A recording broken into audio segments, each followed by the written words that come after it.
আসসালামু আলাইকুম। যাচ্ছি একটু শ্বশুর বাড়িতে, বের হলাম। আমি বাসা থেকে এই যে নামতেছি।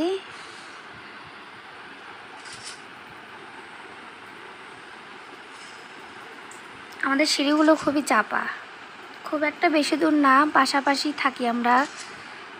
পাশেই আমার শ্বশুর বাড়ি।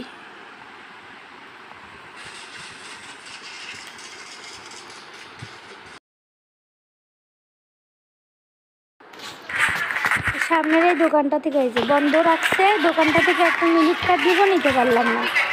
এদিকে ফোন দিব, ফোনে একটা টাকাও নেই।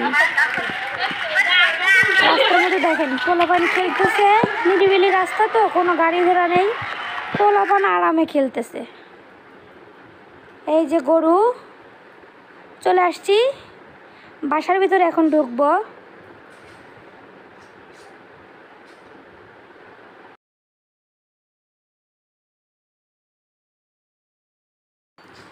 এই যে এই গেটটা দিয়ে ঢুকে পড়তেছি বাসার ভিতরে।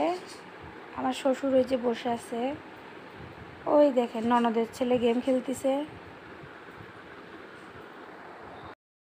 প্রচণ্ড গরম, আসে একটু বসলাম, তারপরে দেখি যে ননদ মাছ কাটতেছে, মুরগি কাটে নিছে। এগুলো দিয়ে রান্না করা হবে। পোলার চাল নিয়ে আসা হয়েছে। এই ধরেন মুরগিদের তেহারির মতন করা হবে। বাচ্চারা খাওয়ার জন্য বায়না ধরছে, ননদেরও ছেলে পেলে আছে। ও এই যে মাটির চুলা ধরাচ্ছে। মাটির চুলা রান্নাটা কিন্তু অনেক মজার হয়, খুব মজা লাগে আমার কাছে। এর তরকারির টেস্টই অন্যরকম। রান্নাটা অবশ্য আমিই করব, কিন্তু আমি মাটির চুলা আসলে ধরাতে খুব একটা পারদর্শী না, তাই ও একটু ধরা টরাই দিল। দেখুন এই যে মাংস কষানো চলতেছে। তরকারির যে কালারটা দেখতেছি জোশ আসছে, কিন্তু বাচ্চা কাচ্চারা খাইতে পারবে কিনা, ঝালই হয় না কি বেশি। এদিকে প্রচুর মেঘ করছে, দেখেন আকাশের অবস্থা। আমি একটু বাইরের দিকে,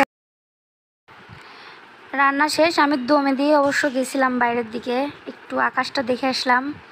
আবার ফ্রিজে একটু তালের রস ছিল, ওগুলো বের করছে, বড়া তৈরি হচ্ছে তালের।